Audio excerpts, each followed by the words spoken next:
Well, and apparently there's this kind of growing trend online, especially with young people, maybe young people watching, or maybe your son, daughter doing this. They're following something on social media, looking at the UV index, and whenever it is really high, that's when they're going outside to tan. It is a big no-no. So we have got PA John Shaff here with Stockton Dermatology. Good morning. Good to see you. Good morning. Thanks for having me. So our UV index right now, what is it? Right now, we just recently checked, is actually a 3.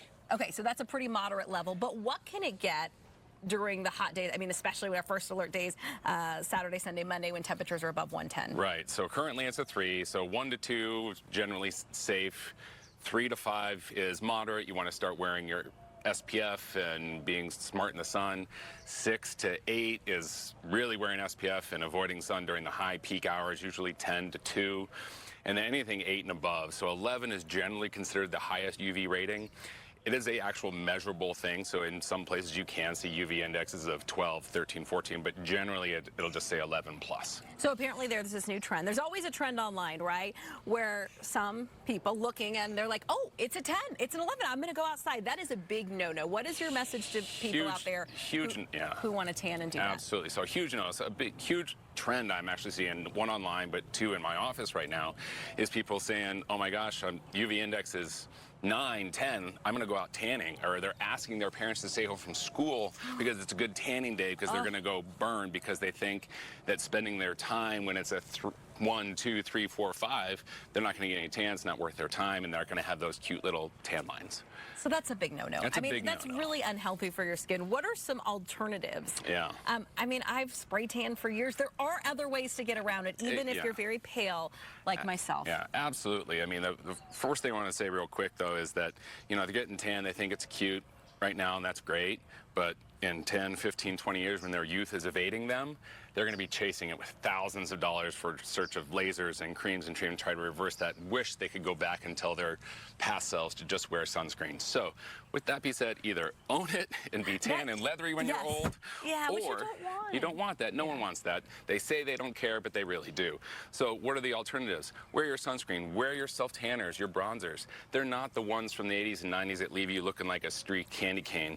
You know, they go on nice. They I've used those before. Right? Some of them were bad. Absolutely, or then they drip, or you get a tear. So that the spray tans are even better. They're really good.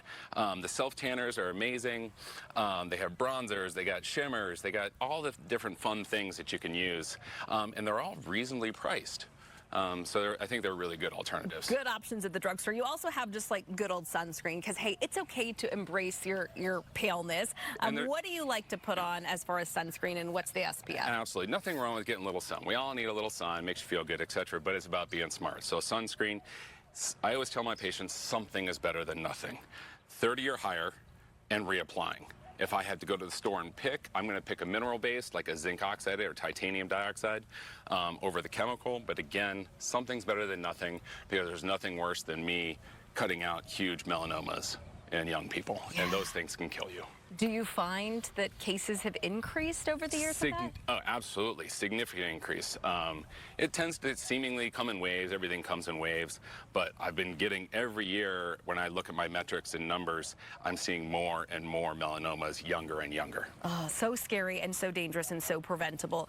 Before we go, how many times should we reapplying? Because sometimes you do it at 5 or 6 a.m. and then you're like, oh, I'm good for the day. Good point. So absolutely. So reapplying every 2 hours. The one thing I did not bring, so if people, like women, want to put on their makeup and they're like, oh, I'm good for the day. No, you got to reapply. Well, how are you supposed to reapply? There's actually powdered sunscreens that look like a blush brush that are meant to go on over your makeup. You can dust over, reapply back of the hands when you're driving, hit that scalp part without messing up anything. And so reapplying every 2 hours is key. Okay, ladies, we need to all pick that up at the drugstore. Thank you so much, John. Thank you for having me. Stockton Dermatology. We appreciate it. Some great tips for all of us.